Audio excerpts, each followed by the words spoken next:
안녕하세요. 사연 읽어주는 남예입니다. 오늘도 와주셔서 감사합니다. 구독과 좋아요 부탁드리며 오늘의 사연 바로 시작하겠습니다. 안녕하세요. 글이라는 걸 머리털 나고 처음 제대로 써보는 50대의 가장인 남자예요. 보통 여성분들의 사연들이 많았는데 최근에는 남자분들도 글을 써서 올리는 걸 보고 이렇게 용기를 내서 책상 앞에 앉았네요. 이야기의 특성상 철저한 익명을 부탁드리며 철자가 약간씩 틀리더라도 적절하게 수정을 해주셨으면 좋겠습니다. 일단 제가 드릴 이야기는 제 아내와 딸에 관한 이야기죠. 먼저 제 아내는 원래부터 좀 특이한 사람이었어요. 평범함과 이상함, 그 사이에 애매한 경계를 가지고 존재하는 그런 사람이라고 하면 이해하실까요? 아내는 저와는 고등학교 시절 동창이었습니다. 사실 그때부터 아내는 저와는 좀 다른 존재의 사람이긴 했어요. 소위 잘 나가는 무리의 일원이기도 했고 얼굴도 예쁜데 활달하고 성격도 좋아서 친구들도 많았죠. 반면 저는 소수의 친구들 외에는 어울리는 사람이 거의 없었고 소심하고 내성적인 성격에 공부만 하던 새님이었어요. 그러니까 저와의 접점이 거의 없는 부류였던 겁니다. 1학년, 2학년 모두 같은 반이었는데도 아내는 제 이름조차 몰랐을 거라는 생각이 들 정도로요. 하지만 그건 제 착각이었던 것 같습니다. 지금은 술살에 나이살이 있어 평범한 체격이지만 당시 저는 아무리 먹어도 살이 찌지 않는 굉장히 마른 체질이었는데요. 그래서 가끔 가다가 괴롭힘, 놀림, 그 비슷한 걸 많이 당했죠. 그때는 왕따 같은 그런 말이 없었지만 남자들끼리의 묘한 기싸움, 힘싸움이 없었다고 할 수는 없으니까요. 하루는 화장실에서 소변을 누고 있었는데 짓궂은 녀석 하나가 제게 시비를 걸어왔습니다. 가끔 복도에서 얼굴을 마주쳤을 뿐 전혀 아는 사이가 아니었지만 어린 나이에 치기였는지 제가 만만했는지 다른 애들이 있는데도 제 다리를 툭툭 발로 치면서 주악거리더군요. 와씨 여자 다리 아니냐? 툭 치면 탁 부러질 것 같네. 야 내가 부러뜨려볼까?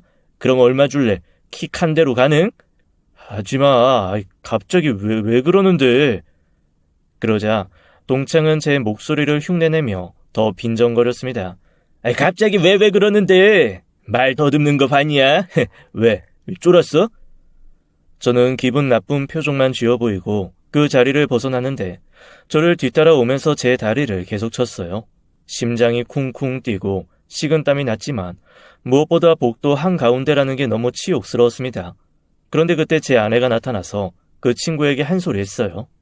야, 종 쳤으니까 적당히 하고 빨리 니네 반으로 꺼져. 내가 뭘 그냥 좀 놀자는 건데. 싫다고 하잖아. 그리고 얘 우리 반이거든. 그냥 가라. 그 녀석은 괜히 저를 보면서 욕설을 하고는 뒤돌아서 자리를 벗어났습니다. 저는 귀까지 벌겋게 달아올라서 그 자리에 가만히 있었고요. 그때 아내는 제 이름을 불러주면서 들어가라고 저런 녀석은 무시해도 된다고 했죠. 사실 지금 생각하면 아주 작은 호의였어요. 아내의 입장에서는 떠올리려고 하면 기억이 전혀 나지 않아서 고개를 갸웃하는 정도의 흑백의 기억일지도 모릅니다. 하지만 제게는 그 시간 전부가 10년이 지나도 생생한 색채가 살아있는 기억이었어요. 누군가가 제게 아내가 첫사랑이냐고 하면 고개를 저었을 정도의 짧은 시간이었지만 10년이 흐른 뒤에 동창회에서 그 사람이 온다는 말에 심장이 뛰는 걸 느꼈고 저는 비로소 인정할 수밖에 없었습니다. 그 사람이 제 첫사랑이었던 걸 말이에요. 다시 저를 만난 아내는 이전과는 많이 변해 있었습니다. 어딘지 지쳐 보였고 이전의 활달함은 목소리에만 약간 남아있는 정도였어요. 저는 감히 다가가지도 못했는데 그 사람이 먼저 제게 아는 척을 했죠. 너 혹시 나 기억해? 어? 그렇지. 기억하지. 너무 반갑다. 진짜. 결혼은 했어? 애인은 있고? 응. 아니. 미혼이고 애인도 없어. 순간 저도 모르게 큰 소리로 말하고는 어린 시절처럼 볼을 붉힌 채 고개를 숙였어요. 어쩜 넌 하나도 안 변했다. 맞네. 너 공부도 엄청 잘했잖아. 뭐, 할 줄 아는 게 그것뿐이니까. 나도 그런 말 한번 해보고 싶었는데 너무 부러워. 왜? 너도 중위권은 계속 유지했었잖아. 대학도 나쁘지 않은 곳에 붙었고. 어? 네가 그걸 기억해? 기억력 진짜 대단하다. 그러니까 맞아. 내가 쓸모없는 걸 잘 기억하지. 어색하고 떨리는 느낌은 저를 고등학교 시절의 그때 그 순간으로 보낸 것 같았습니다. 성인이 된 뒤에 우연이라도 마주칠 수 있을까 하는 상상만으로도 가슴이 벅찼던 예전의 저로 말이에요. 우리 동창의 이후로 자주 연락을 주고받았습니다. 처음에는 문자로, 그 다음에는 전화로 우린 많은 이야기를 나눴고 덕분에 그 사람에 관한 많은 걸 알게 되었어요. 딸만 6명의 대가족 중에 넷째 딸로 태어났다는 것, 집안 형편이 어려워서 대학에 결국 진학하지 못했다는 것, 가족들과 사이가 좋지 않아 성인이 된 뒤에 독립했다는 것 정도였습니다. 솔직히 대단하다고 생각했어요. 형제들이 많아서 거의 혜택을 받지도 못했는데 혼자 힘으로 살아왔다니 안쓰럽기보다는 멋지다는 느낌이 들었습니다. 마치 저를 구해줬던 그때처럼 말이에요. 그런 배경 역시도 저와는 정반대였죠. 저는 부모님이 굉장히 늦게 결혼해서 낳은 늑둥이의 외동 아들이었거든요. 엄청 여유롭게 돈이 많은 집도 아니었지만 부족할 것 없이 지원을 받았고 대학 시절에도 아르바이트 한 번 한 적이 없었습니다. 결국에는 좋은 대학을 졸업해서 이름 있는 회사에 취업을 했고 연구원으로 나쁘지 않은 연봉을 받으면서 생활하고 있었어요. 몇 번의 연애를 했지만 번번이 차이기 일쑤였고 이유 역시 크게 다르지 않았습니다. 상대 여자가 바람이 났거나 바람이 날 것 같거나 둘 중 하나였으니까요. 제가 그만큼 매력이 떨어지긴 한다는 걸 저 역시도 충분히 알고 있었습니다. 누가 봐도 공부만 했을 것 같은 외모에 특징 없는 얼굴, 무엇보다 전 재미가 없었거든요. 왜 그런 거 있죠? 내가 어릴 때는 내가 예전에 하고 시작하는 재미있는 경험, 이런 경험들이 제게는 전혀 없었습니다. 마치 온실 속 화초처럼 저는 늘 일정한 공간 안에서 보호를 받으며 자랐기 때문이에요. 반면 그 사람은 아니었죠. 이야기를 하다 보면 시간 가는 줄 모르는 정도로 재미있었어요. 시시때때로 바뀌는 바람, 햇빛, 그리고 온도, 추운 겨울과 봄을 다 겪은 야생화 같은 사람이었으니까 말입니다. 그렇게 전 저도 모르게 종잡을 수 없었고 변화무쌍한 그 사람을 좋아하게 된 거예요. 하지만 소심한 성격 때문에 계속 망설였고 결국 결혼 이야기를 꺼낸 건 그 사람이었습니다.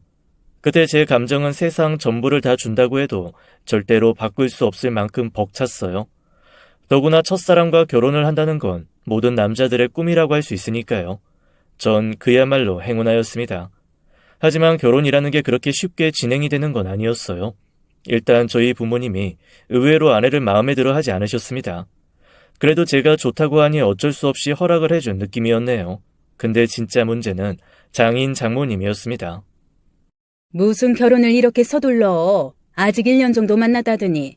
한참 일하는 애 주저앉히는 게 바로 결혼이야, 결혼. 장모님, 결혼하고도 일을 그만두라고 할 생각 없고 저는 이 사람 의견에 따를 거라서요. 그 문제는 크게... 자넨 됐고, 너 말해봐. 어쩔 거야? 아직 동생들도 있고, 결혼은 둘째치고 위에 언니들은 아직 애인도 없는데, 어? 언니들 결혼할 때까지 난 결혼도 못하는 거야?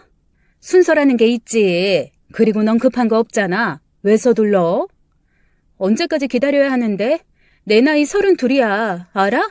엄마는 막내 나이 말고는 아무도 모르잖아. 알긴 아냐고. 어머, 얘 말하는 것 좀 봐. 지금 뭐 하자는 거야? 뭐 하자는 게 아니고, 엄마, 지금 내가 결혼을 하는 게 왜 싫은 건데? 정말 내가 성급하다고 생각하는 거야? 아니면 내가 결혼해서 큰언니처럼 애 낳고 용돈 못 줄까 봐 그게 걱정되는 거야? 둘 중에 뭐냐고. 말 좀 해봐요. 저는 곁에서 분위기에 눌려서 고개를 푹 숙였고 장모님은 입술을 파르르 떨더군요. 그야 당연히 성급하다고 생각하는 거지. 성급한 결정 아니야. 충분히 생각했어. 그러니까 그냥 아무 말 말고 식장에 앉아만 있어. 그 정도는 해줄 수 있잖아. 엄마니까, 어? 몇 번씩 장난으로 이야기했던 집안의 일들을 제 눈으로 직접 보니 생각보다 심각한 문제라는 게 느껴졌습니다. 특히나 아내의 어머니는 아들을 낳기 위해서 딸 6명을 낳고 결국에는 아들을 낳는 데 성공했다더군요. 물론 그 시작은 아들만 바라는 시어머니로부터 시작되었지만 시어머니가 돌아가신 후부터는 오히려 어머님 본인이 아들하고 노래를 부르기 시작했답니다. 때문에 딸들은 자연스럽게 관심 밖으로 멀어졌고 온갖 차별을 겪으면서 자랐다고 했죠. 첫째인 큰언니의 경우에는 살림 미천이라면서 그나마 약간의 지원을 해주었지만 그 외에는 아들인 막내 외에 아무도 돌봐주지 않았다고 해요.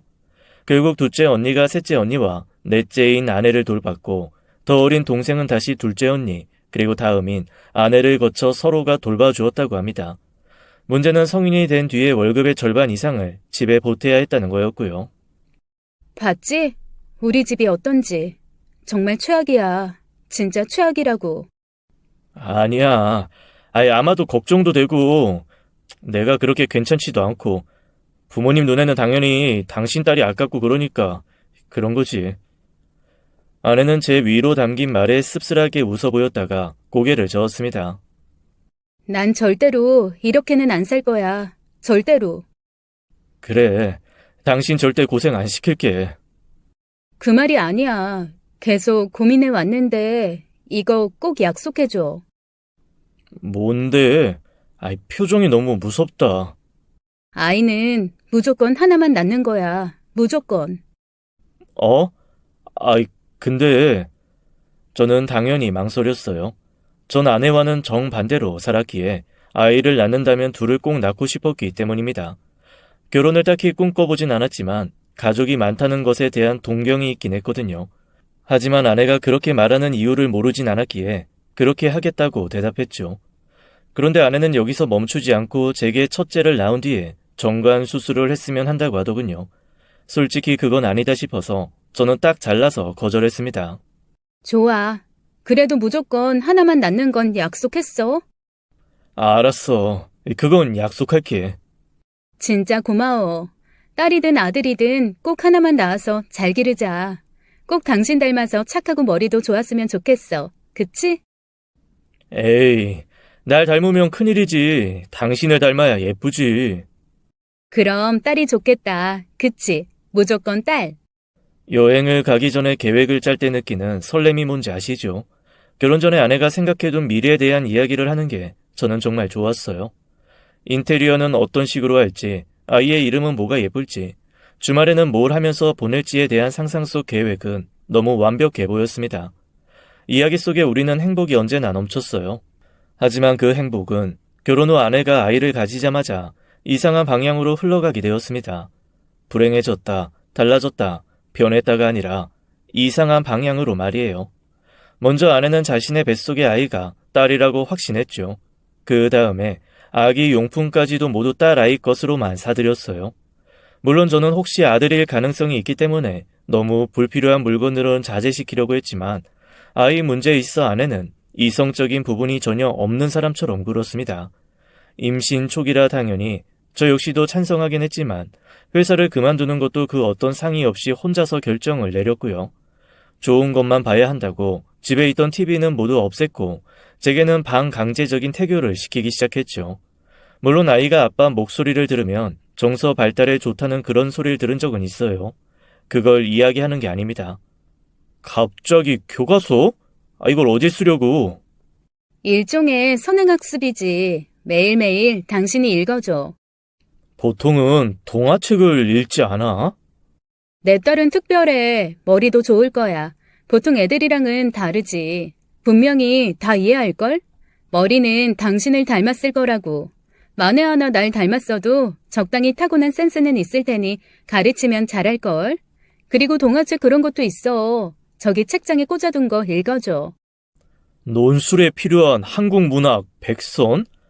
여보, 이건 좀... 수학책부터 시작할까? 아니다. 영어 먼저 하자. 유별나달까? 유난스럽다고 해야 할까? 아내는 시작부터가 달랐어요. 퇴근 후에 집에 들어오면 상식 문제집과 퍼즐 문제를 끙끙거리며 풀고 있었습니다. 제가 돌아오면 저는 아내가 잠들 때까지 수학의 정석을 읽어야 했고요. 그것들이 어떤 효과가 있는지는 모르겠지만 솔직히 수학책을 읽는 것 자체가 제겐 고역이었죠. 읽다 보면 마법 주문을 외우는 것 같은 느낌이 들기도 하고 기분이 묘했거든요. 그럼에도 불구하고 아내가 그렇게까지 하는 이유를 모르지 않기에 저는 최선을 다해서 아내가 원하는 것은 해주려고 노력했습니다. 여느 남자들과 크게 다르지 않았어요. 먹고 싶은 게 있으면 무슨 수를 써서라도 공수해 주었고 가지고 싶은 게 있어도 군말 없이 카드를 내밀어주는 그런 남편이 되었습니다. 피곤한 몸을 이끌고 밤 늦게까지 지루한 교과서를 읽고 또 읽는 건 고된 일이었지만 막상 아이를 낳으면 잠잠해지겠구나 하는 작은 희망을 품으면서 버텨냈어요. 그리고 출산일이 되었고 아내는 정말로 원하던 딸을 낳게 되었습니다. 신기한 일이었어요. 아내의 눈과 인매를 꼭 빼닮은 예쁜 딸이었죠. 그런데 아내는 자신을 닮은 딸을 보면서 며칠 내내 불안함을 표현하더군요. 왜? 아이, 그럼 딸인데 날 닮아? 나 너무 못생겼잖아. 당신은 그것도 몰라?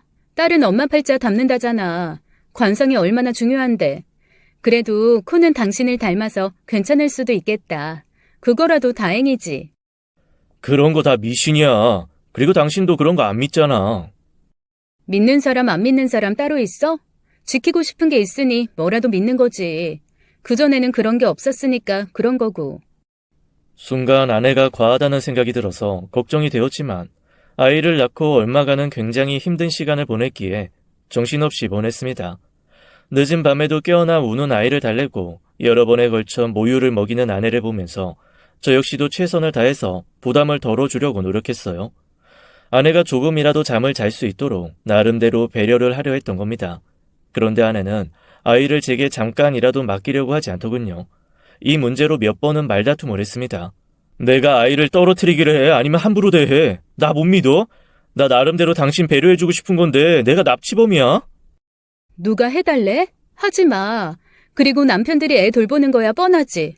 장난치고 애들을 무슨 장난감 공처럼 대하잖아. 아기는 손에 쥔 생달걀처럼 조심스럽게 대해야 한다고. 손도 다 씻고 와서 만져. 야, 나 방금 씻었잖아. 나도 최대한 조심하기도 하고. 당신 애 앞에서 한숨 쉬지 마. 스트레스가 전염된단 말이야. 여보, 손도 그래. 왜 의사 선생님들이 수술하기 전에 손 씻듯이 손톱 사이사이까지 씻고 팔꿈치로 수도 내리고 올리고 하라고. 뭔가 잘못됐다는 생각이 들었지만 이미 제 아내보다는 아이 엄마가 된 그 사람에게 논리는 통하지 않았어요. 마치 육상 경기를 시작하기 전 출발선에 대기한 선수 같았죠. 이미 다른 것은 보이지 않고 팽팽하게 긴장된 근육과 자신의 심장 소리, 그리고 온몸으로 공중으로 들어 올려진 신호탄 소리에만 집중하는 것 같았어요. 아내는 탕하는 출발 소리와 함께 아기에게 자신이 부모에게 받지 못한 사랑을 모두 쏟아 부으려는 것처럼 보였습니다. 문제는 그게 끝이 아니었어요. 아기를 낳은 후부터 아내는 부부 관계를 전혀 하려 하지 않았죠. 분위기도 잡아보고 꽃도 선물도 사가는 눈물겨운 노력도 했지만 아내는 혹시나 둘째가 생길지 모른다면서 극구 거부하기 시작했습니다. 100% 안전한 피임은 없다면서 제게 다시금 정관 수술을 하는 걸 권하더군요. 한참을 고민하다가 저는 아이가 3살 되던 해에 결국 정관 수술을 감행했습니다. 단순히 부부 관계를 위한 선택은 아니었어요. 솔직히 말하면 첫째 아이를 낳은 뒤 아내가 하는 교육을 보면 둘째는 감당이 절대 되지 않을 거라는 생각이 들었습니다. 무엇보다 둘째가 아들일 경우에 아내가 차별을 할지도 모른다는 공포심마저 들었어요. 아이가 태어나기도 전에 온통 핑크색으로 물든 아기 방을 보면 누구라도 그런 생각이 들 겁니다. 다행히 딸이 걷기 시작했을 때부터는 아내도 제게 아이를 맡기기 시작했고 별 문제 없이 아이는 하루가 다르게 쑥쑥 크기 시작했어요. 물론 턱없이 비싼 영어 유치원에 다니게 하거나 비싼 명품 옷을 아이에게 사 입히는 정도는 저도 그러려니 하고 넘어가는 수준이 되었습니다. 저 역시도 아내의 유난스러움에 적당히 발을 맞췄고 저의 부모님이 저를 금이야 오기야 길러주신 것처럼 딱 하나 있는 자식이라는 생각이 드니 그렇게 유난스럽다는 생각도 들진 않았던 것 같네요. 하루는 유치원에서 딸아이가 친구와 크게 다투다가 입술이 살짝 찢어지고 앞니가 빠진 일이 벌어졌습니다.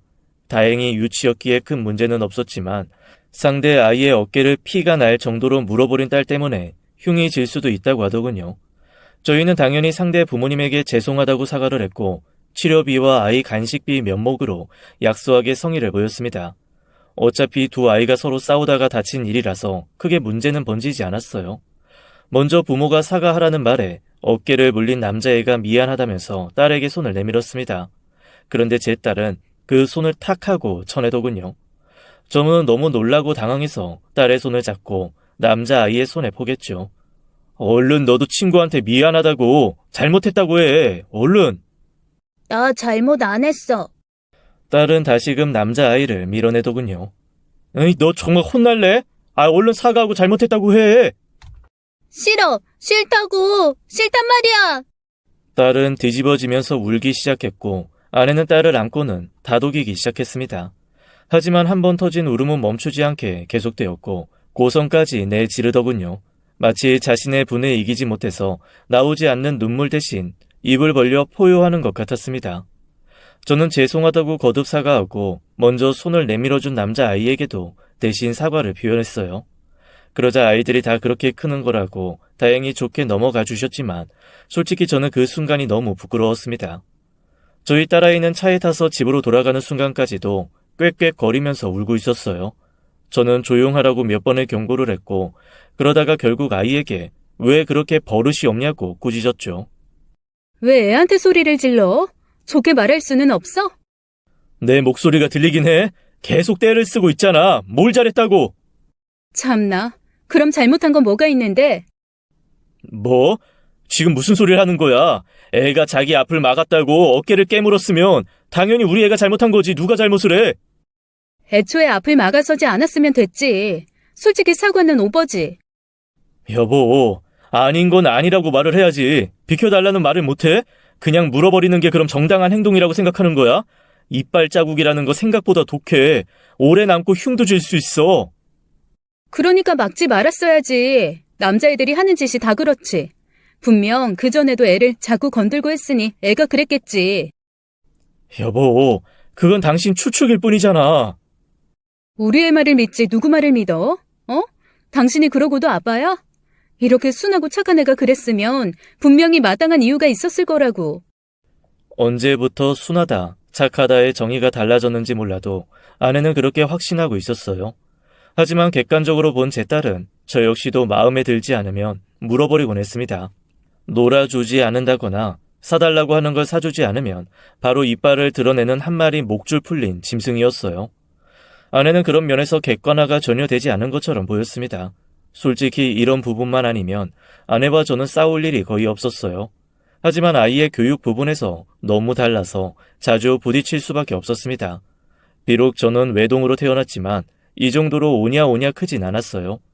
적어도 공공장소에서 떠들거나 달리지 못하게 엄격하게 교육을 받고 컸고 다른 사람에게 피해를 주는 일을 못하도록 적절하게 맞으면서 자랐으니까 말입니다. 하지만 아내는 아이가 당장 하고 싶은 것, 원하는 것은 모든 자유라는 명목 아래 방치하고 있었어요. 무조건 들어눕고 소리를 지르면 사주는 엄마 밑에서 자란 제 딸은 철저하게 학습이 되어 있었습니다. 아무리 작고 어린 아이라도 자신의 위치가 어딘지 빤히 알기에 아빠인 저를 무시하기 일쑤였고요.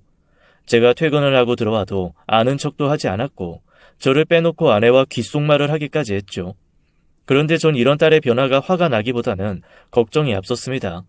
어른들에게 예의를 갖추는 법도 존댓말을 하는 법도 친구들과 노는 것도 전혀 모르는 것처럼 보였기 때문이었어요. 그래도 속으로는 아직 어리니까 조금씩 사회화를 겪다 보면 달라질 거야 하는 믿음이 있었지만 그건 초등학교에 입학하게 된 딸에게 아내가 하는 말을 듣고 산산이 부셔지고 말았습니다.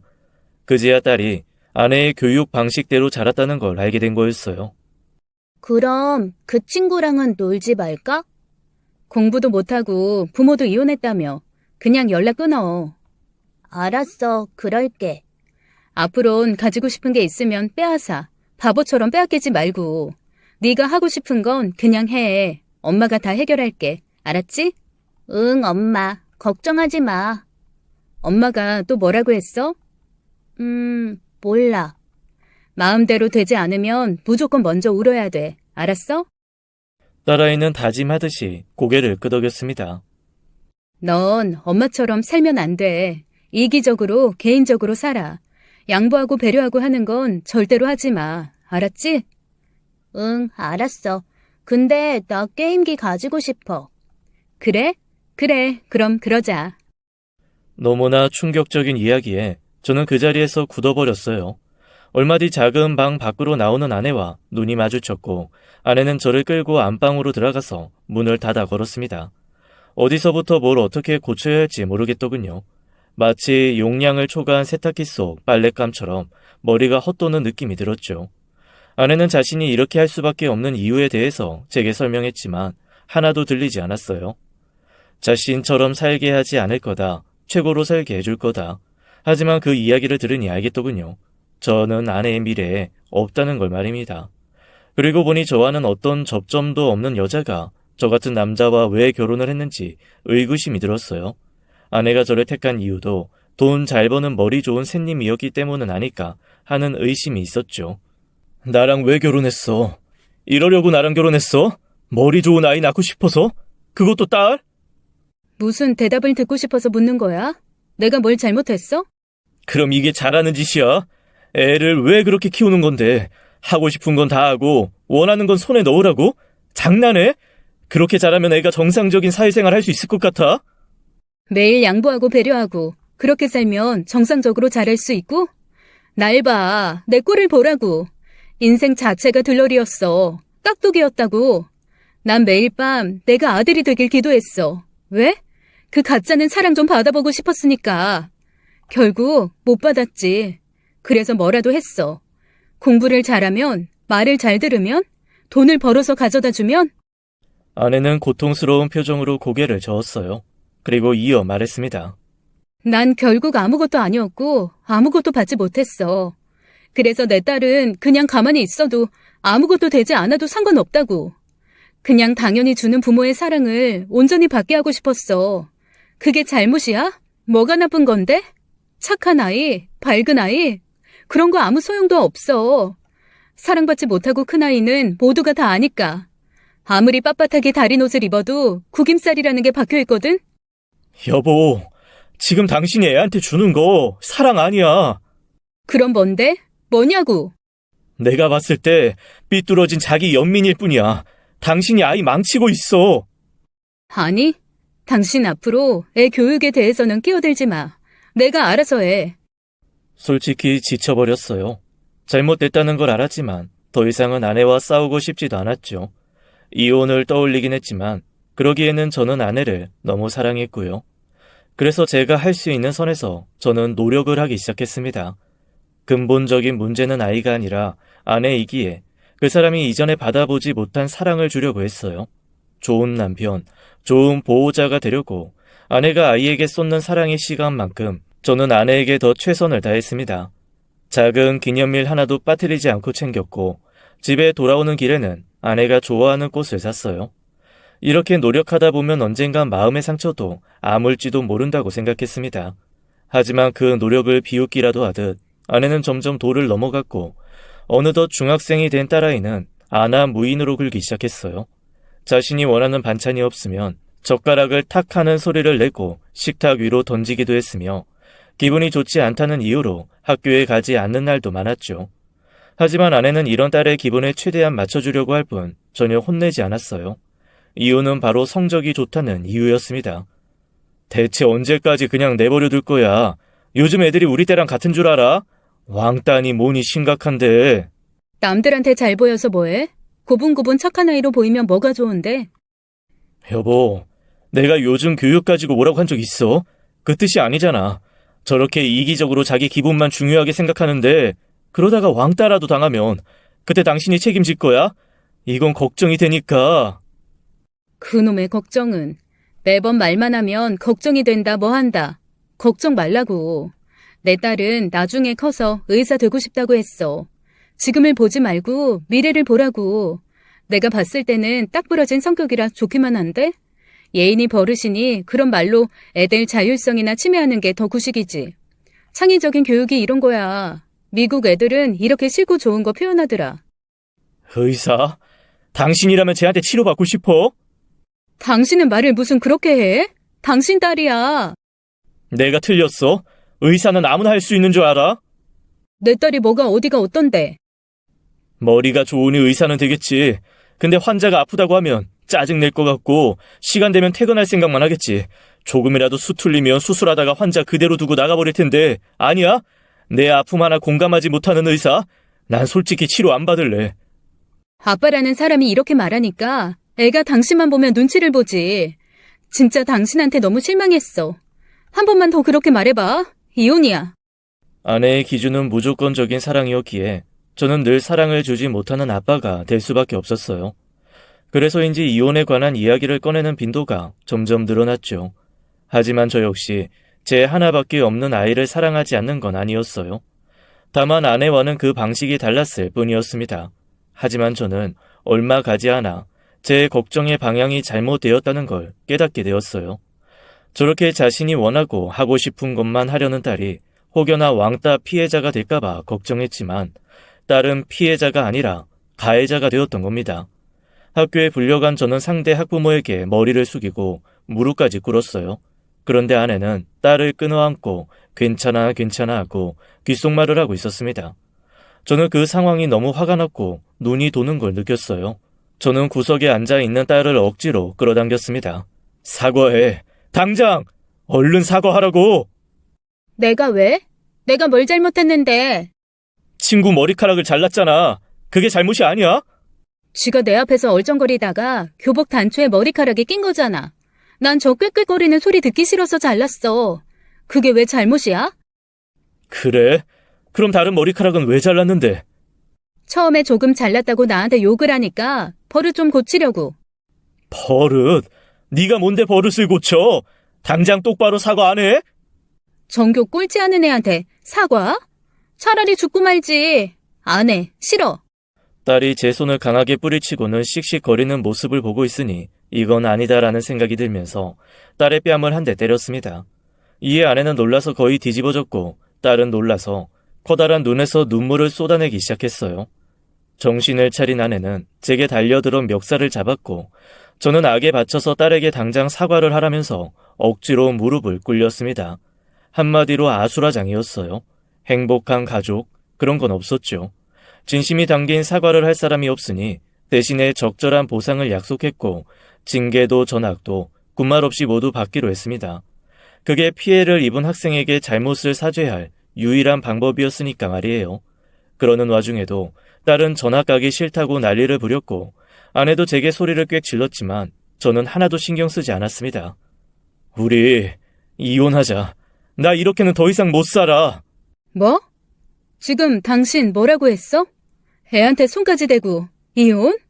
지금 누가 하고 싶은 말을 하는 거야? 감히 네가, 네 따위가. 그래. 그니까 우리 이혼하자고. 당신이 매번 노래를 부르는 거 나도 이제 그만하고 싶으니까 여기까지만 하자고. 이혼하자. 뭐? 그래, 해. 이혼하자고. 돈 벌어오는 기계, 그 이상도 그 이하도 아닌 제게 결혼은 망망대해에 홀로 떠있는 섬 같은 느낌이었어요. 미련이 없다면 거짓말이겠지만 너무 지쳐서 쉬고 싶었습니다. 사랑하는 딸이 변하는 모습도 더는 보고 싶지 않았고 광기에 가까운 아내의 훈육 방식에 진절머리가 났어요. 그러나 웬만하면 아내와도 더 안 좋게 헤어지고 싶지 않았습니다. 그래서 잘잘못을 따지거나 결혼 파탄의 원인을 서로에게 미루기 싫어서 깔끔하게 반반으로 정리했네요. 양육비도 물론 넉넉하게 지원하기로 약속했죠. 그렇게 이혼을 결정한 후 혼란스러워서 생각을 정리하려고 회사에서 휴가를 받아 제주도에서 얼마간 홀로 여행을 다녔어요. 밤 낚시도 하고 등산도 하고 걷기도 참 많이 걸었습니다. 신기하게도 혼자 있는 그 며칠 동안 내가 정말 이혼을 하는구나 하고 이별이 더 실감이 난 건 더 이상 울리지 않는 휴대전화였어요. 학원에서 아이를 데리고 들어와라, 올 때 뭐 사와라, 갈 때 뭐 사갈까 하는 습관 같은 통화가 없으니 그때 말로 형언할 수 없는 슬픔이 밀려왔습니다. 늦은 새벽에 참 울기도 많이 울었네요. 제대로 정리되지 않은 마음의 짐을 정리하듯 대충 쓸어 담고 다시 집으로 들어갔을 때 저는 이제까지 한 번도 보지 못한 장면과 마주하게 되었습니다. 아내는 딸을 향해 소리를 지르고 있었고 딸은 물러나지 않고 대들고 있었어요. 나더러 어쩌라고. 엄마는 왜 뭐든지 혼자 결정을 해? 내가 너한테 이제까지 어떻게 했는데 네가 어쩜. 뭐 둘이 이혼한다며 내가 결정했어? 아니잖아. 근데 내가 누구랑 살지는 결정할 수 있는 권한 있는 거 아니야? 그래서 네 아빠랑 지금 살겠다는 거야? 당연하지. 난 앞으로 좋은 대학도 가야 하고 공부도 해야 되는데 성인이 될 때까진 아빠가 양육비를 줄 테니까 괜찮겠지. 근데 그 이후에는 엄마가 원하는 것처럼 나 의대 갈 거야. 근데 나더러 아르바이트라도 하라는 말이야? 남들 다 하는 것처럼 학자금 대출도 받고 장학금도 받고 인턴 레지던트 과정도 거치고? 누가 너더러 일하래? 내가 할 거야, 엄마가. 엄마는 상식이 있어? 설거지? 아님, 불판이라도 닦게? 엄마가 대체 뭘 할 줄 아는데 아빠가 벌어오는 돈 쓰는 것만 할 줄 알면서? 나 그래서 아빠 따라갈 거야. 엄마가 말했잖아. 이기적으로 생각하고 판단하라고. 저는 듣다가 화가 나서 딸아이와 아내 사이에 끼어들었습니다. 너 말버릇 못 고쳐? 엄마한테 그게 무슨 소리야? 왜? 내가 틀린 소리 했어? 엄마가 그랬어. 성공하지 못하면 설거지하고 불판 닦고 배달한다고. 그러니까 엄마도 그렇겠지. 시끄러워. 넌 그게 네 엄마한테 상처가 될 거란 생각은 안 해? 네 엄마가 너 하나는 잘 키워보겠다고 그렇게 노력을 했는데. 내가 태어나고 싶어서 태어났어? 나 안 왔으면 책임져야지. 아니야? 저는 딸아이의 말에 반박하지 못했어요. 왜냐하면 늘 아내가 입에 달고 있었던 말이었기 때문입니다. 부모가 해야 할 당연한 것들에 대한 말이었죠. 저는 뒤로 돌아서 아내에게 말했어요. 당신이 원하는 그대로 잘 컸다. 이제 속이 좀 후련해? 화분에 물을 너무 많이 줘도 뿌리가 썩는 법이야. 알았니? 여보, 나 어떡해? 이제 나 살 이유가 없어. 내 딸이 나랑 살기 싫대. 나 어쩌지? 아내는 눈물을 흘리면서 제 바지를 잡고 매달렸습니다. 저는 그런 아내를 감싸줬어요. 약간의 시간이 지난 후 안정을 찾은 아내는 자신의 잘못을 인정했습니다. 교육 방식이 잘못됐다는 걸 이전부터 어렴풋이 알고는 있었던 것 같아요. 하지만 아내는 딸이 자신을 사랑하길 멈춰버렸다고 생각하는 게 두려워 그때는 멈출 수조차 없었다고 합니다. 저는 긴 시간 동안 아내의 이야기를 들어줬고 끝내는 이혼을 번복했어요. 대신 아이의 교육에 아내가 개입하지 않고 훈육에 대한 건 전적으로 제게 맡기겠다는 약속을 받았습니다. 그 일이 있었던 게 벌써 1년 전이네요. 사실 딸은 아직도 한 성질머리합니다. 누가 봐도 싸가지가 없단 말이 절로 나올 정도죠. 하지만 뭐든 급하게 바꾸는 건 좋지 않다고 생각해요. 되도록 천천히 이해를 시키려고 하고 있습니다. 누군가를 이해하고 배려할 때 받는 감사의 따뜻함에 대해서 가르치고 있어요. 한 달에 한 번은 저희들끼리 꼭 요리를 만들거나 가까운 곳으로 여행도 갑니다. 그리고 비가 오거나 날씨가 좋지 않은 날을 제외하고는 매 주말마다 동네를 돌면서 쓰레기를 주워요. 대체 이걸 왜 줍는 거야? 남이 버린 담배꽁초를 왜? 그냥 줍는 거지. 어차피 가는 길이고. 쓰레기 줍는 사람 따로 있잖아. 그 사람들이 할 일이지. 세상에 버리는 사람 따로, 줍는 사람 따로 없어. 알지? 아, 답답해. 엄마는 뭐 이런 남자랑 만나가지고 결혼을 했어? 이달 용돈 끊기 전에 빨리 죽기나 해. 내 사랑하는 딸. 내 아버지. 왜 자식 농사는 이토록 어려운 걸까요? 저는 아직도 제가 가려는 방향이 맞는지도 모르겠습니다. 하지만 아이가 아직 어리니까 꾸준히 좋은 방향을 제시하다가 보면 나아지겠죠. 그리고 아내는 이전과는 많은 부분이 달라졌어요. 저와 함께 정신의학과를 방문해 오랫동안 쌓인 마음의 병 치료부터 시작했습니다. 처음에는 딸의 요구에 굉장히 힘들어했고 몇 번이나 다시 돌아가는데요. 정신과 선생님의 상담을 통해 다른 일에 몰두하는 걸 권유받아서 새로운 일을 시작하게 되었습니다. 물론 저는 완전 적극적으로 지지해줬고요. 딸과의 생활, 시간, 공간이 분리되니 이전보다 훨씬 부드러워졌고 딸에게도 이전처럼 집착하지 않게 되었습니다. 한 번은 딸이 밥을 먹지 않는다고 하니 밥상을 싹 치워버린 적도 있을 정도로요. 농담이긴 해도 한 번씩 딸이 못된 말을 하면 예절 학교에 보낸다든가 해병대 체험을 보낸다는 말도 했습니다. 하지만 그 중에 가장 큰 변화는 저를 가장 우선으로 생각해 주려는 거죠. 아내가 그리는 미래에는 제가 늘 그 중심에 있고요. 저는 지금 굉장히 행복합니다. 이 행복을 유지하기 위해서는 꾸준히 제가 부모님께 받은 사랑을 물려주려고요. 과하지도 모자라지도 않게 말입니다. 마지막으로 제 서툰 이야기를 들어준 시청자분들의 가정에도 행복이 깃들길 기도하겠습니다. 지금까지 사연 읽어주는 남녀였습니다. 끝까지 함께 해주신 여러분 감사드리며 저희는 다음 사연으로 돌아올게요. 감사합니다.